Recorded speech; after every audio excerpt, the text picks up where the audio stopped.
Hello, everybody, and welcome to Finsweet Live Community Day. We're here on Thursday with Pixelita to talk about what she does in the design, development, and agency world. Thursday is Community Day, and every single week we bring a new person on this show to talk about their involvement with the community. And at the end of the episode, you'll have learned something, you'll be inspired, you'll hear Pixelita's story, and we'll all have a great time. So, who is Pixelita? Pixelita is the founder of Pixelida Studio and a full stack designer with over 15 years of experience in brand identity, design, photo, UX, and web. She is the mama of a magical bambino and hosts the Pro Flow Parents Group monthly meetups.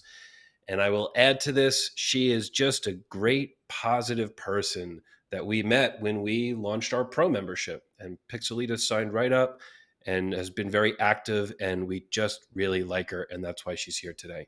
So, Pixelita, welcome. How are you? I'm great. Thank you so much. Really happy to have you here because you have started an initiative that I think is really important, this Flow Parents group. And we'll talk more about this towards the end of the episode, but this is kind of how we started to know Pixelita more on a personal level. That this idea for Flow Parents came up, she raised her hand, she was right there for it. And yeah, now she's leading this group. So that's really cool. So, you know what? We actually didn't talk about this in the beginning of our pre-show notes, but I want to ask you this. How do you come up with the name Pixelita? I love it. It's the perfect mix of creative and play on words and fun and relatable. So can you talk a little bit about that, where Pixelita came from? Aha. All right. So, when we're young and we want to come up with a band name or a company name, we have a little notebook on the side and we, write down ideas, inspiration. And yeah, one day I was just like playing around on a notepad and with like words with my name and like keywords that are related to what I do and what I love. And I just saw the integration of both. So my name is Lida, and I'm a pixel person completely. And, I just saw that I could, integrate them together like that and got the domain. And here we are. Love it. Okay, so that's kind of that can almost go in the how did you get here part of the show, which is where we're going to start telling your story. So we already started with a little bit of story there, but let's jump back even further. How did you get here? From the beginning of your introduction to technology to where we are today on FinSuite Live, give us a little bit of your story here. All right. So let's rewind all the way back to the 80s. I'm going to reveal that. And basically, everyone arrives where they are through a series of key experiences, key milestones, and people who've influenced them or inspired them. So for me, it's just been a series of luck and privilege. Like I really understand that, I recognize that, I appreciate that, and I would say so. When I was, in grade school, let's say, my dad, he worked in the IT field, and he brought home his laptop that was 10 kilograms. What is that? 20 pounds. And every night we got to play with it. He showed us how to load games on disks. We learned how to unzip files in the terminal. And this is my sister and I. And yeah, that's really where my love for technology started. And in the early teens, we got access to internet really early. So basically in 95, I was using internet and I was asking my friends, hey, let's send emails. They're like, what for? I can call you. And, I had an uncle who was also really into hardware, and he encouraged me to build my own custom tower. So, I learned about like all the parts and what's compatible with what, and we ordered them from a catalog and we built it together. And that was also quite the experience of like building your own custom box. That was awesome. And I had another older cousin. I guess you could say he's a gamer, but he loves software. And he introduced me to Corel Draw, and that was like really like a huge spark as well. So I knew from early on, like I wanted to be some kind of computer artist. From there, I studied arts and went to design school. And another key moment that I realized was that design was about solving problems while art was about asking questions. And I felt like the design camp was more for me. Um, I preferred to like help the world more in that way. So I kept pursuing that, and then from there, I had many different dreams or goals for my career, and I could say like I've pretty much covered everything that I wanted to do. So I worked in corporate for like a Fortune top 50. I've been a product designer, web designer, UI, UX designer consultant. I've been a college design teacher, even a wedding photographer. I have a photography diploma as well. Yeah, and then of those different types of roles, I've also like um, done them in different work settings. So example, so the corporate cubicle, I've done that. I've done the startups. I've done large agencies for advertising, freelancer, digital nomad for a while, and now I'm building my own studio. So I think I've covered like most of the different settings. And with that, one of my clients about a year and a half ago asked me, can you build me a site on Webflow? And I said, this looks really good. Challenge accepted. And Wow. That is such a nice history, a big history. You have a lot of experience in design and also just in technology and computers. Getting introduced to that so early in its life cycle is very cool. A lot of people that we talk to in this industry, they really got started in websites, started in WordPress, or I started in Webflow, or I started designing. But really, you start much earlier than that. And you really were introduced to technology and computers first and then transitioned into design. So that's a really cool evolution, I can say, right? Because you could have went a very different route here. You could have went into hardware development or computer technology, IT management, this type of stuff. So obviously, you're very passionate about design. Is that a true statement? totally, totally. Yeah, It's nice. I I have to be a designer. It's just everything I do, I need to It's who design you it. are. So Good. that's who I am.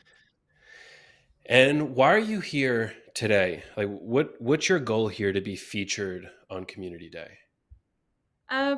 Okay, so first of all, I think it's more of a half-half. I was half-assed, I guess, because there was talk of having a Flow Parents stream, and that kind of transitioned into this format. But I accepted because, when I heard about the community day and how it works, to me, in my opinion, community day is just circle time. When the kids go around and they all have their turn, and it's just my turn to share. I valued so much from what others have shared and how they've inspired me, and now it's my turn. Nice. Love it. Okay. So throughout this episode, we're going to get that value. We're going to be asking Pixelita questions, pulling from her experience, and this is now your opportunity to give back. I love it. So let's get started with showing two pieces of work that you are proud of, that you want to share, just so people can see the type of work that you do. And that's going to help people visualize really a lot of the rest of the show. So let's get this screen share going and check this out. Pixelita, you can walk through these.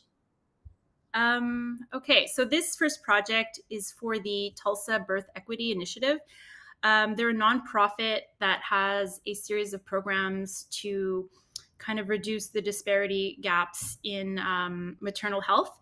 And so it's local, it's just for that community. And they came to me in the first few months. All they had was basically a PowerPoint and a threefold brochure.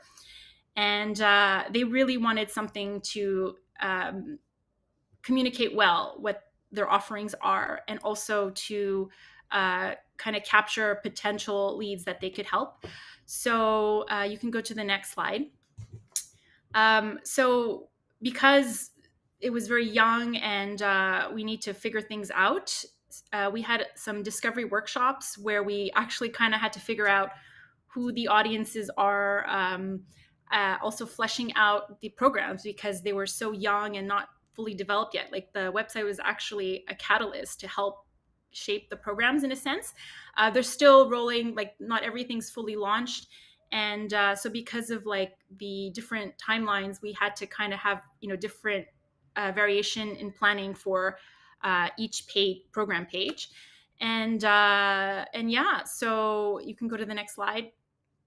So basically from the brochure and the PowerPoint deck that was done by their community manager, I expanded it. So I like it when a brand has some form of DNA. I don't really like working on a brand if they have zero, nothing. Like as long as they got something. So they had, a few key elements, and I was able to flesh it out, still respecting like the initial look and feel.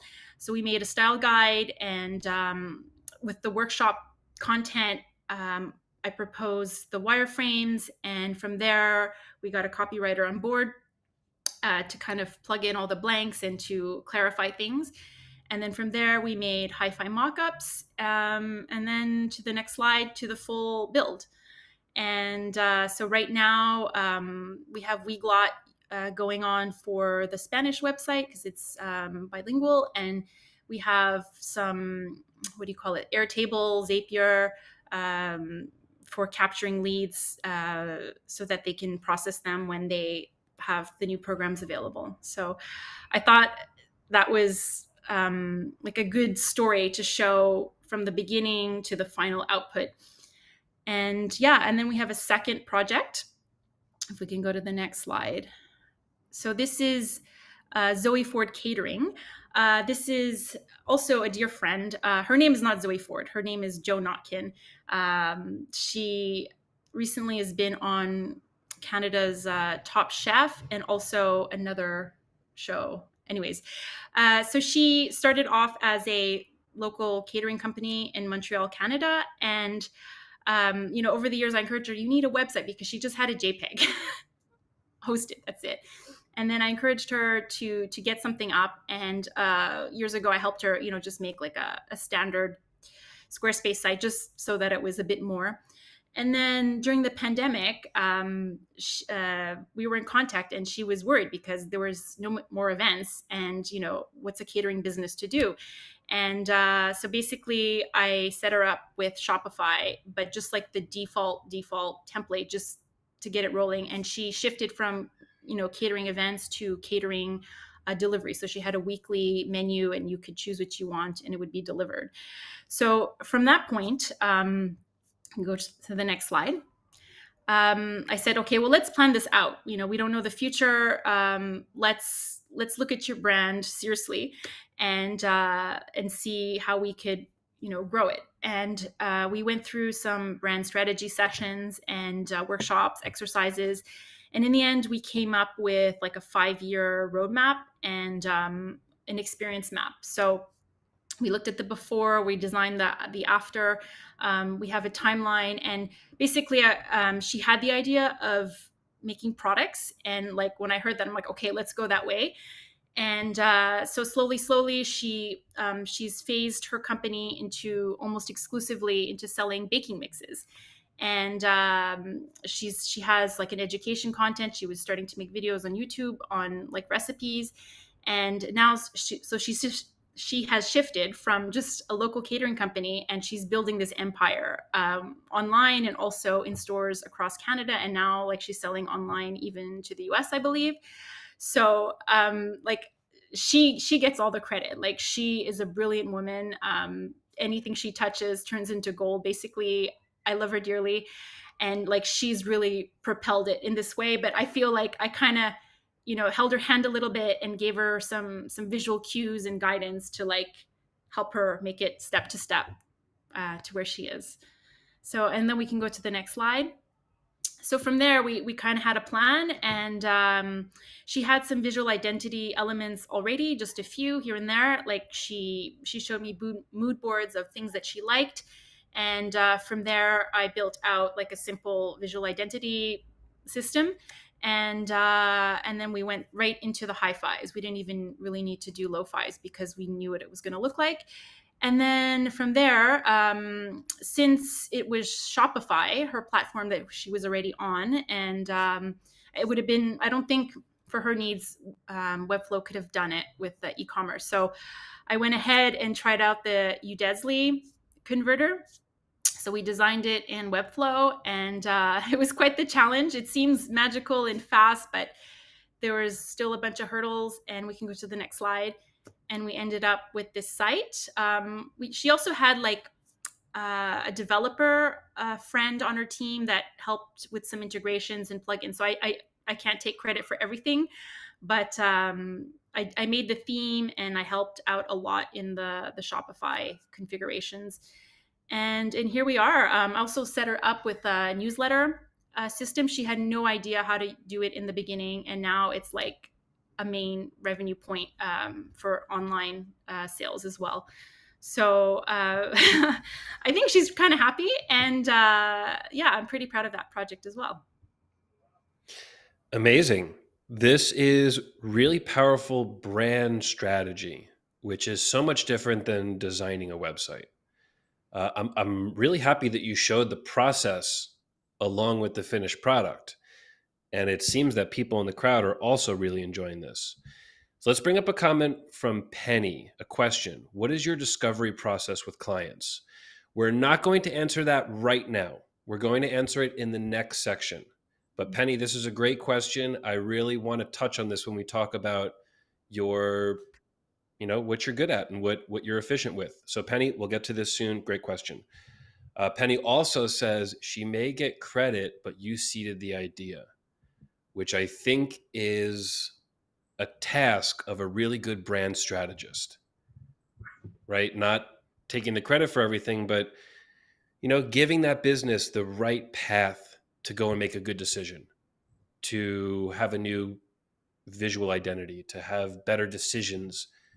So yeah, that's also a really nice comment. We'll just bring up a few more comments, then we'll get back into the show topics. Zach, really love the strategy and guidance provided here. Awesome. Thank you. Rohan, love watching the full process. I did too. Briona, hello. Last week's guest, welcome. And John Matthias, so much more than just design. Seems like business consultation. Awesome work. Okay, so now let's get into the next part of the show where we talk about the value proposition that you give as Pixelita.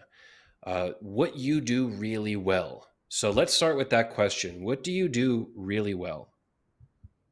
I think I think I mentioned this a bit earlier, but helping new young organizations take the leap from the first few milestones to the next, and just helping them, guiding them, coaching them to make sure they're like on the right path.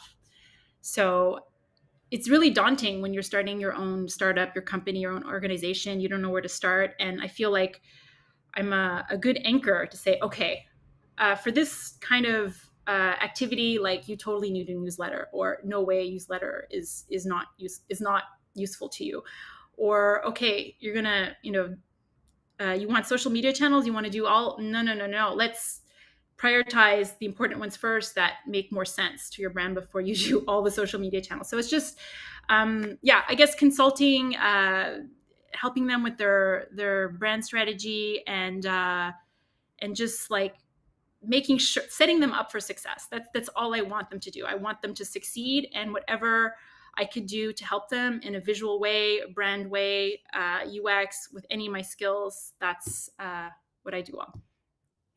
That's great. And every business is different, right? The way that you strategize with a cake mixture business, a baking business would be very different than a software company, right? If you were to work with a software company. So let's now go into Penny's question. Let's bring this back up. What is your discovery process with clients? If I come to you from any business, how do you walk them through the process?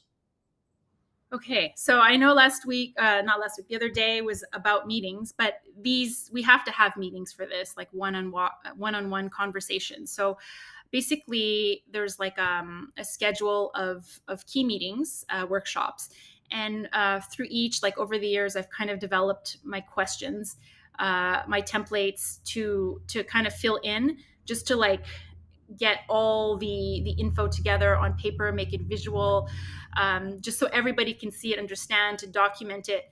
And then from there, like every iteration, we distill what we need to do, what's essential, and then we come up with our plan. And one of the key things that I feel I'm really good at, or that I feel is almost essential, is brand experience mapping. So just, it's, I guess you could say, kind of like a customer journey.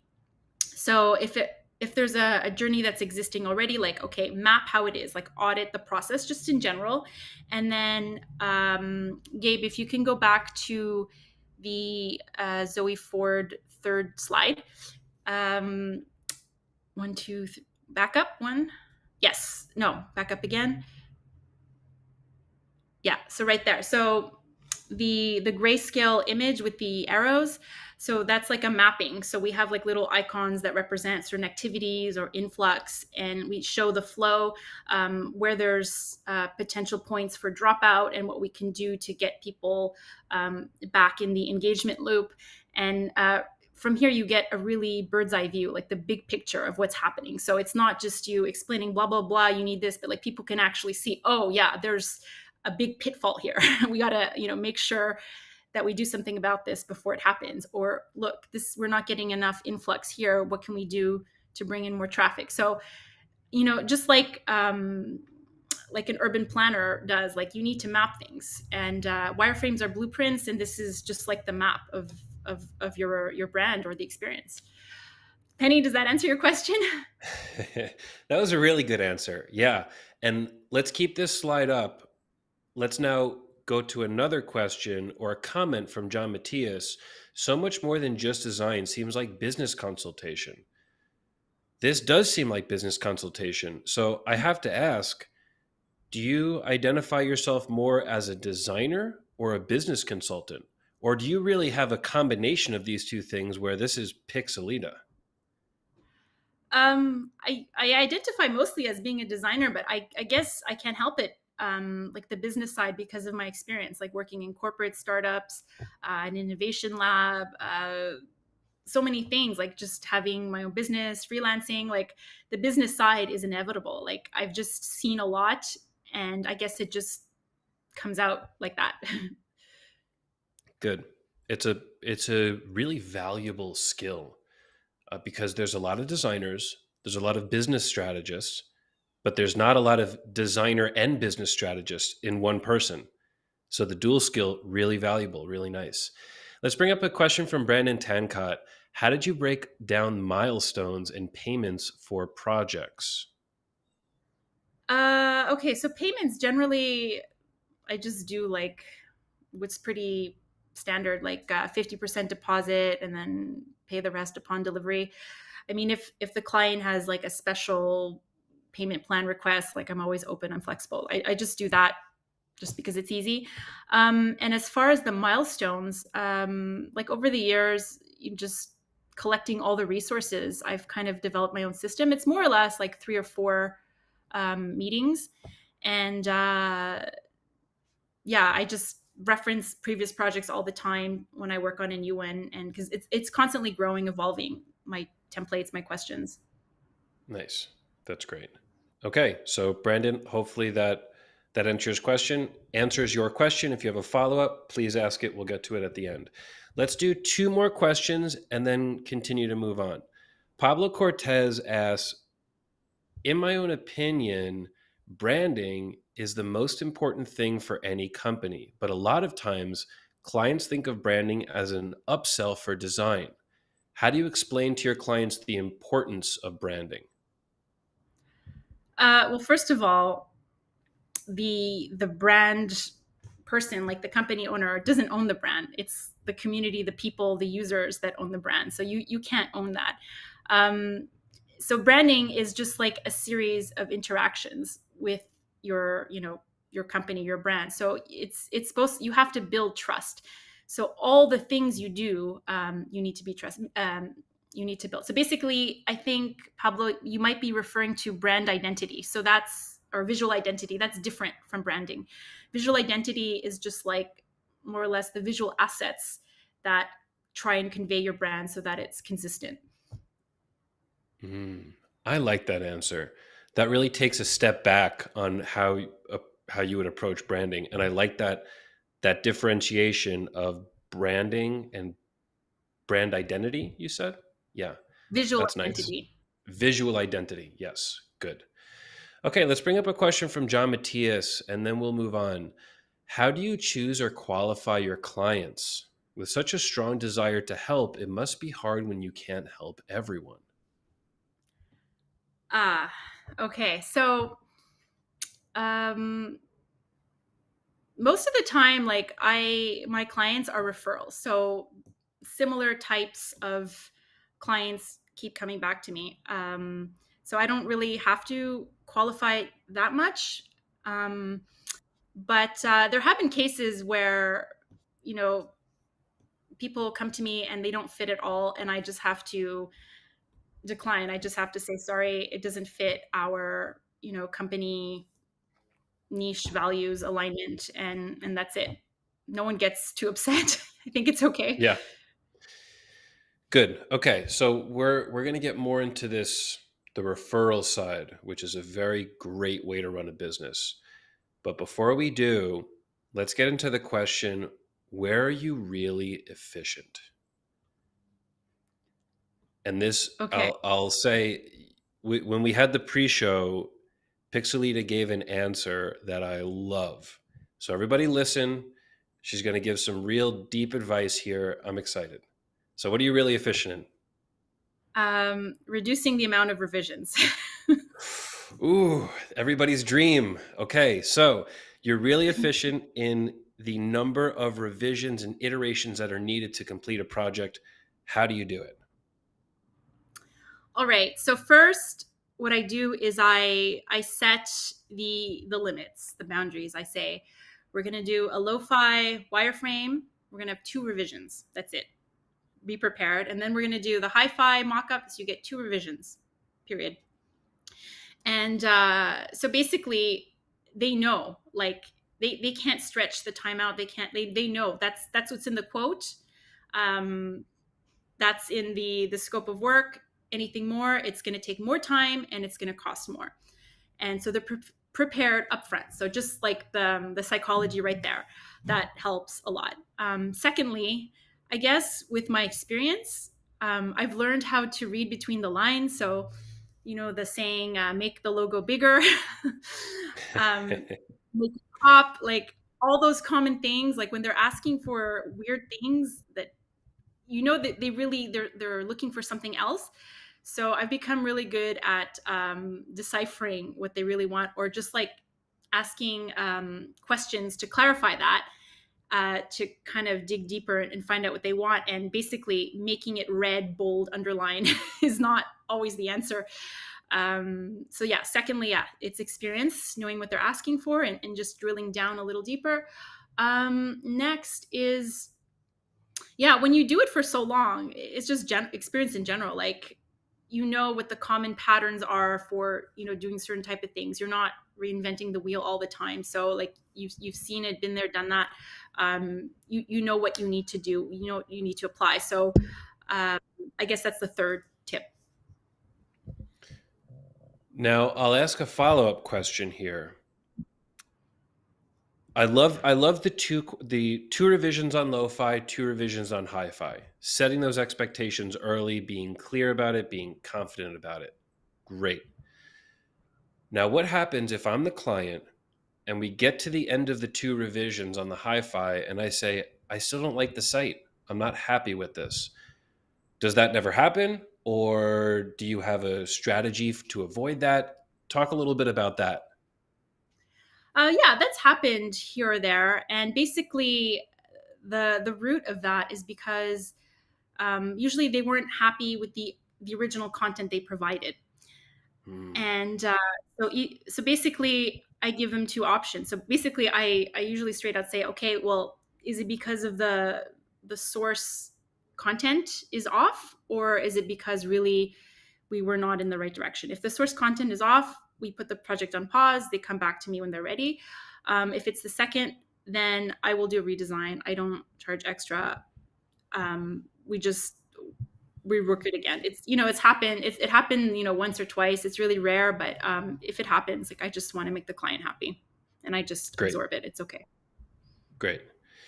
Okay. And then I'll ask, so let's say let's say somebody listening is not as experienced as you. And experience is part of being able to read between the lines, understand what somebody is actually meaning when they speak. So for anybody that's not as experienced but still wants to reduce revisions, what can you suggest to them? How can a let's say a beginner still follow some of these more advanced techniques? Um, that's a really good question. I mean, in my case, like over the years, like I was just collecting resources. Like online, there's so many blog articles, there's so many YouTube tutorials about this subject, and you just collect them. So just in your free time, instead of swiping whatever, swipe things that provide this kind of value. Follow those things instead of mindless things, and then to me that's like a better way to spend your free time, is just like soaking up all kinds of tips from all over the place. Totally. Great.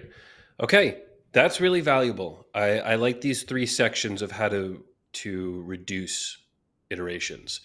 Everybody listening, ask your questions. At the end of the episode, we'll come back to this topic if there's time, and we'll answer anything that you may have a question about. So let's now get into advice for the community. So we um, talk. Yes. okay, advice. So Yes. general universal advice. Okay, this I got from a silent meditation retreat, like I forget how many days.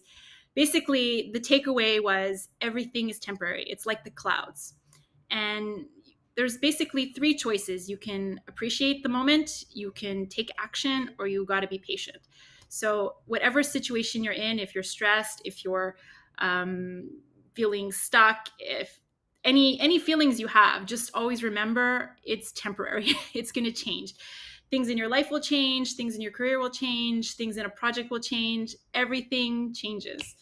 So yeah, just move on and accept it. So that's just universal advice, and that helps you stay more calm and more grounded overall, just always remembering that. As for career advice, life advice, basically as a designer, like why not design your own life? Be the CEO of your own life and your career. Sure, you might have responsibilities, you can fit them in, but ultimately you are in control of how you want to live, how you want your career to be. So just like plan it with intention. It's easy to like get a job, get hired, and just like keep drifting and going a certain way, and then you're going to become unhappy. You always need to recalibrate, reconsider what you want, and basically on that point, when you're making your goals, like first, before making a goal blindly, ask yourself, how do you want to feel? Do you want to feel free? Do you want to feel unstressed? Do you want to feel loved? Who knows? And then from those feelings that you want, then you can decide your goals. If you just make goals for the sake of goals, it won't make you happy. That's Um, that's next level self-awareness. I love it.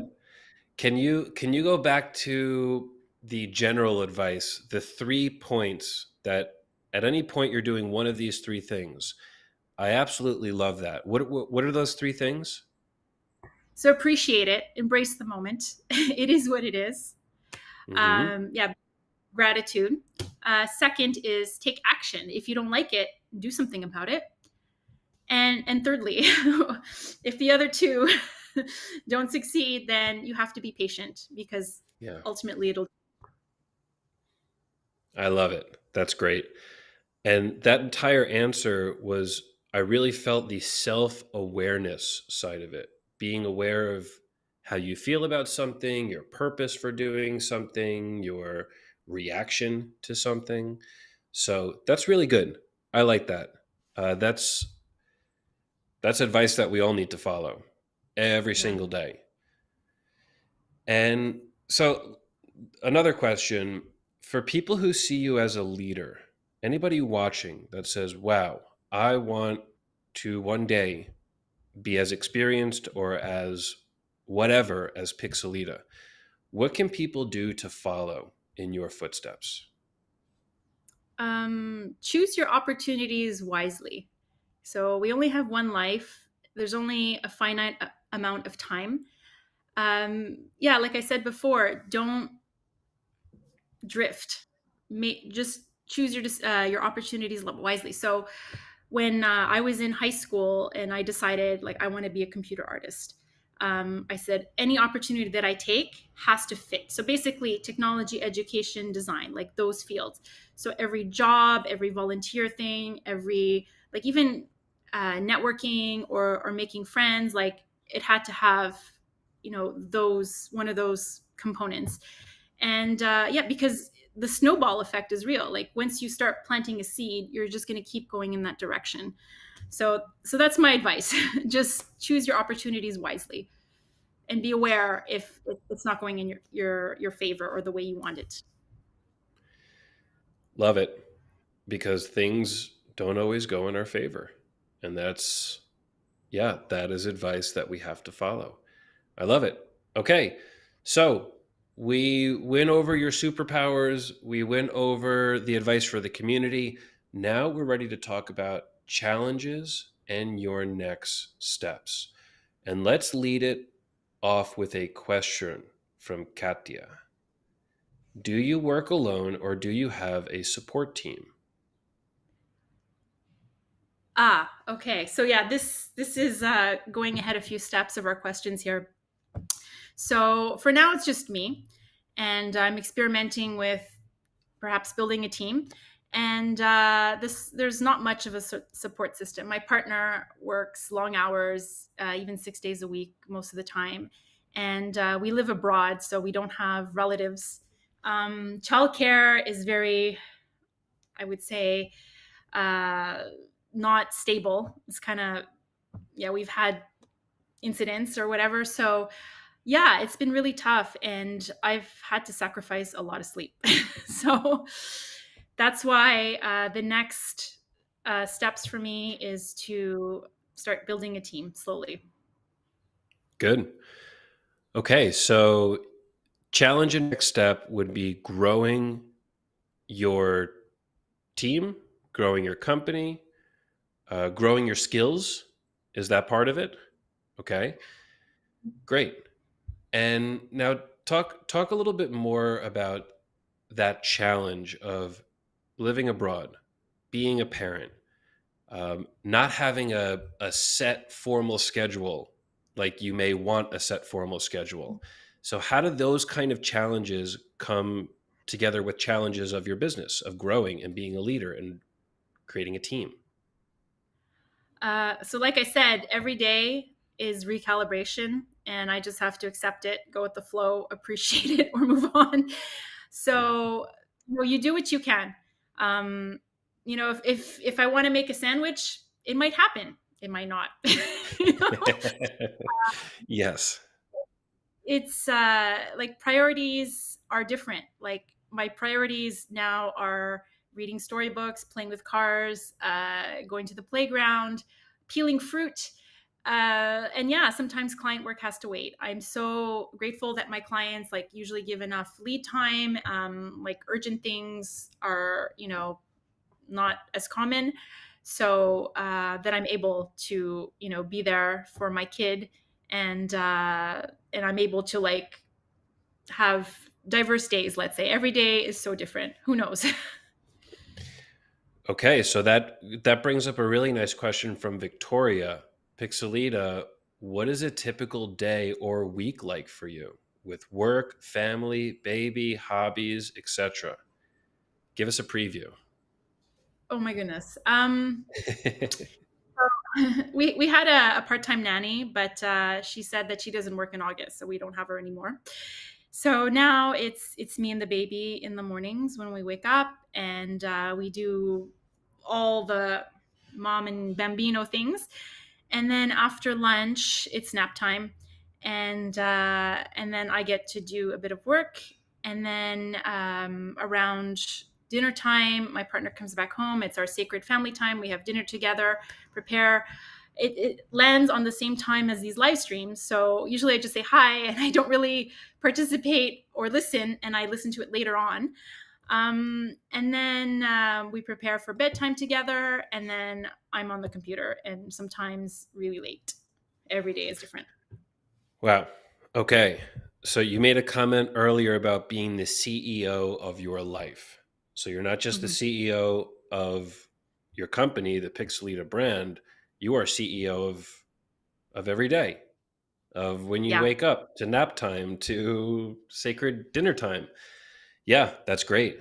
So, okay, let's now move to this next section here.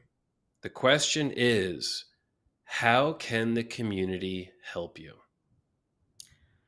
So I'm okay. I'm not asking for anything. What I want to ask though is if the community can help other people in their lives. So just like how my family, my dad, uncle, and cousin exposed me to technology, inspired me, got me excited. Can you do that to somebody in your life?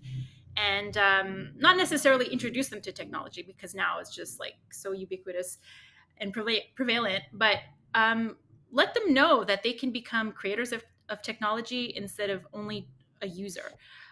People, see websites, apps, games, like they have no idea that they could build things on their own, that it's available to them. So yeah, do that. And basically there's an organization that I used to be active with in Canada called Ladies Learning Code, which is part of the umbrella Canada Learning Code. I think Victoria will put up a link.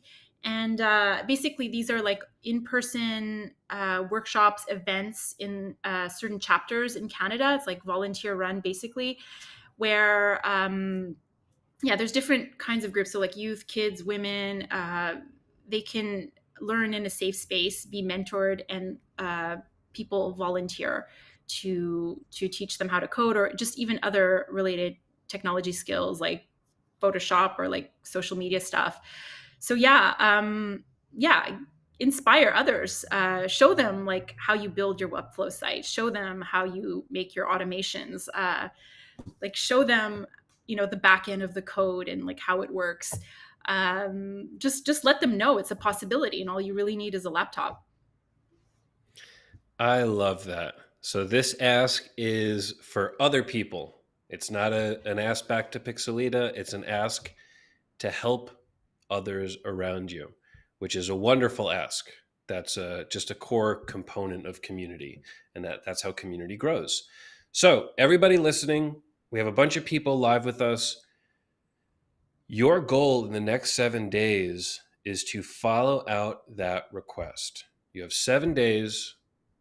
It could just be the smallest little thing. It could send a message to a, a cousin, a nephew, somebody else that maybe you can inspire them, have them look at something. I'm going to do this as well. I already know who I'm going to send it to. And yeah, this is a great opportunity. Maybe we can inspire the younger generation to really embrace this new creator and maker world, not just a user world. And I love that you said that technology is so prevalent, but a lot of people enter in technology in the lens of a user, not in the lens of a creator. So now we can swap that mentality. Yes, you can use, but you can also create. Really, really cool. Anything else that you want to do for the ask part of this before we get into Um, Q&A?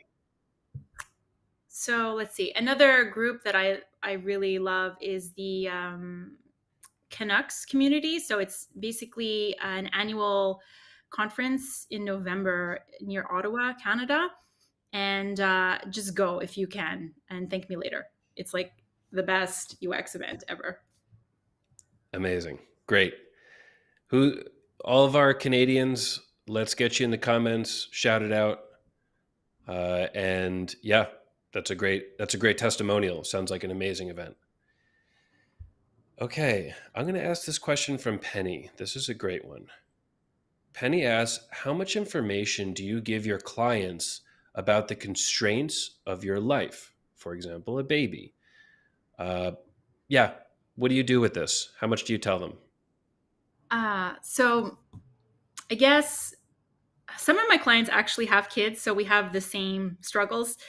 And we kind of like have two channels of communication, like for the clients that I'm closer with. So, we personal email to personal email for like, oh, by the way, kid is sick, it's gonna, be late or something. And our, business email channel. So yeah, for the most part, my clients have kids as well. And for the others, I just close it immediately and they're very understanding. But it hasn't really interfered too much because usually I have enough lead time to do things. Good. Contingent time. Yes, good. And I think if you were to tell those constraints to a client and they weren't okay with it, that feels like kind of a red flag that maybe you shouldn't work with that person, that they may be a little bit too demanding of your time. So this also sounds like a nice qualifier to Yeah. start working with somebody. Nice. I love it. Thanks, Penny. Okay. Let's see, do we have any other questions? Audience, what can we ask Pixelita here about work, about family? Let's talk a little bit about flow parents. We said earlier in the episode, or actually, why don't you bring this up? Flow parents, tell me about it. How do I get started? How do I get into it? Why is this important? And what is the future of flow parents? Some of these types of questions. Okay. So how it started was at the first Finsweet Pro group meeting. There was about 50 of us and everyone was introducing themselves, and it just seemed like maybe one out of three, out of four people were parents. Like they were saying they were like a mom or a dad. And at one point Raymar was like, somebody's got to do something about this. Anybody. And there was just silence. And then after the call, I was like, all right, I'm gonna do it, because like to me it's so invaluable. I mean, part of the, like, one of the reasons why I joined Flow Parents was the pro group was like thinking, okay, I'm gonna be able to find other parents and like see how they do things, like, help me figure things out. And so I thought it was going to be ready made, but in the end it was me that had to kind of like set it up. So we have like a monthly I guess water cooler style group therapy meetup on Gather every first Wednesday of the month. And to sign up, basically if you're in the Finsweet Pro Slack channel, you can just DM me or Victoria and ask to be added to the channel. Or as of now, we're going to open it up to just the regular Finsweet community. So just sign up to the Slack group and DM myself or Victoria and ask to join the group and come join us in the monthly chats, the monthly meetups. Love it. It's really cool that it happens in the Finsweet Pro channel. I love that because I'm part of it. I can check it out. And it reminds me of this analogy that we've made in the past shows about a forest, that you can have a really nice tree, and that tree can give nutrients and great growing things to all the plants around it. So this is like a little mini tree that's forming next to our tree in the Finsweet Pro community. And then soon this tree is going to grow big and it's going to influence someone else starting a group, and that's going to grow a tree. And then there's going to be new things that form because of all the the environment that's forming around this. So I am I'm really thankful that this started inside the Pro channel, and I know that it's going to grow and grow and grow to the point where this could be the parents group for all things Webflow, looking into the future. So yeah, I'm really excited about this. I'm so happy that you're doing this because I think a lot of people like to talk about work, but also like to talk about other things. So this is not like nobody's doing um, like a tutorial of how to build something here. You're talking about parenting topics and topics about how to integrate your personal life to your work life or keep them separate or manage both of them, or how you beautifully put, be the CEO of your life. So yeah, I'm excited about this one. It's a great group. And the next one will be September 7th. So if you're interested in this, September 7th, you got to be there. We just shared the FM Pro link in that chat. If you sign up for the paid account, you're in there right away. If you're not, you can still join the Slack channel and be added to it. It's just that it's going to happen inside this Finsweet community Slack. Nice. Briona, shout out to all the Flow parents. Oh, yeah. One little ad. If there are any soon-to-be Flow parents, you're also invited. Okay, great. Well, I'll open it up with that. I will be a soon-to-be Flow parent. I am going through my initiation stage right now, and come January, I will be an official part of the group, and we'll have a little baby boy that will be really exciting. So yeah, I'm excited. I'm passionate just about the group side of it, but of course, as I'm going to be a parent, first time parent, I'm going to be part of this group. So that's great. Well, Very exciting. Thank you.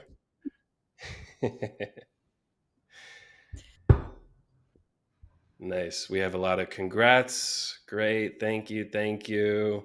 Who do we have here? Let's bring some of these comments up. All the nice people here live with us. We have Zach, Gabe. What's up? John Saxton. Nice. Thank you. Zach Bujasia, Pablo Cortez. Thank you. Thank you. Yeah, great. Thank you, everybody. Really appreciate it. And thank you for being here live.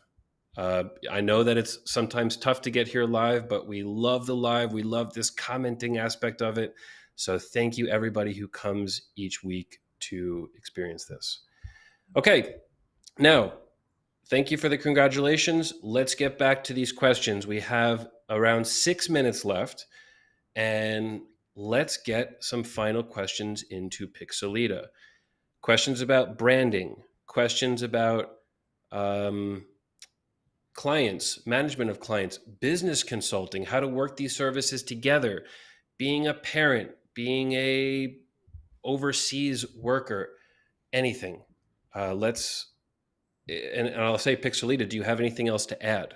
Anything that we forgot to cover during this session? Let me think. I guess like the whole work-life balance conundrum. Oh my goodness. I don't know if you can balance work and life. I think they have to coexist. Uh, Balance means like give or take. It's like one or the other, and they're like constantly in friction. So every day is about trying to making work and life integrate. So good luck with that, and also, yeah, it's expected. There's no other way around it. I'm surprised I've never heard that before. It seems so clear when you say it that work-life balance is just not a good way to look at it. I agree completely. The idea of balancing is when there's more weight on one side, the other side has some tension, some friction. There's a change that you can't just change one of them, that they both have to move together. And I think that adds a lot of extra stress and a lot of extra thought around how to just be happy during your day. So, yeah, let's get rid of this term work life balance. It is how to integrate them both with your day. Or I think you said it better than me. Uh, but yeah, that's a beautiful comment. I love it. I'm really going to think about that one today. Let's bring up a comment from Victoria. What skills would be the top 3 to look in for someone who wants to join your team? Oh my gosh. Okay. Good one, Victoria. Let's see. Nice. Um, Burning hunger to learn. That's like number one. Mm. What else? Uh, Integrity, just being responsible and respecting others. And thirdly, I don't know, communication, like a really good communicator. In this remote world, we have to, do extra steps to make sure what we want to communicate is exactly what we want to communicate. So I would say those three. Those are good ones. I like that. Let's start with the burning desire to learn. So, if somebody has a burning desire to learn, do you expect them to be not as experienced and you would have to teach them what to do? Or are you thinking somebody a little bit more on the advanced side, but just ready to learn and take those skills to the next level? I guess I'm open. Hmm. Just basically like, because whatever the day throws at you, whatever stage you are in your life or your career, you got to handle it. You got to learn. You got to adapt. So when there's resistance, it's not going to go well. So the answer is it doesn't matter. Wow. Love it. That's the right answer. Really good. Pixelita, I have to say, I have this feeling that you are a great mom. This is like this vibe that I'm getting. You're giving a lot of really good life advice. You have super positive vibes, super positive way of looking at everything, and excuse my language, this no bullshit approach to things going wrong, right? Something goes wrong, no problem. Like, let's move forward. Let's just adapt. Let's iterate. Let's change. Like, we're not going to just be negative and be um, down for the whole day or for the hour, right? You're ready to act. So, yeah, I think you're a great mom. That's where that comment comes from. Thank you. I like to consider myself a good enough mom, because when you strive for perfection, it's just like a recipe for disaster. Nice. So good enough. Yeah. Good enough. Good enough. Good enough. I like that. I like that. Okay. So let's bring up this comment from Brianna. Nice. I love this episode. Great job, Lita. I'm so happy we got to know you better. Me too. I really Hey. did. I had this I knew that you were a happy person. I think, I saw you a few times in the pro meetings maybe. But yeah, I think once you come on this show, now people can actually relate to you and understand you on a such deeper level. So yeah, Briona, I agree with this. Love this episode. And other than Brianna and Zach, it's your turn. So everyone's got to share, okay? All the Yes. regulars, it's going to be your turn soon. Yes, absolutely. If anybody's interested in being on Community Day, reach out to us. Pixelita, I'll give you a big round of applause for coming here live. This is not something that's easy. This is not something that you have a lot of experience with. And you did it. And you did a great job. This was a great episode, really natural, a lot of powerful advice, and just awesome. I think you're great. Really appreciate it. Thank you. Well, I think the Finsweet team and the community is great. I don't know what I would do without all of you. Like, when I came into Webflow a year and a half ago, it was a bit daunting. Like, sure, there's university, but as soon as like I hopped on this train, it's like totally for me. I'm totally going this way with all of you, and thank you so much for this honor. Like, basically community day is also an interview, and an interview is like a really high form of respect. Like you want to learn about someone, you want to listen to them, and it's really a great honor and privilege. And I can't wait to hear from more people in the community and see how they work, how what they do, and be inspired by others. So I'm waiting as well for everyone else. Amazing. Thank you so much, Pixelita. I appreciate it. Great job again. I can't say it enough. And that's now the end of this episode and content. Join us tomorrow with Alex Iglesias, CTO of Finsweet, to talk about deploying code in Webflow. And then on Tuesday to talk about why we give products for free. And I think, I think this was great. I'm like at a loss for words of just how excited and like pumped up I am about all this content. So thank you.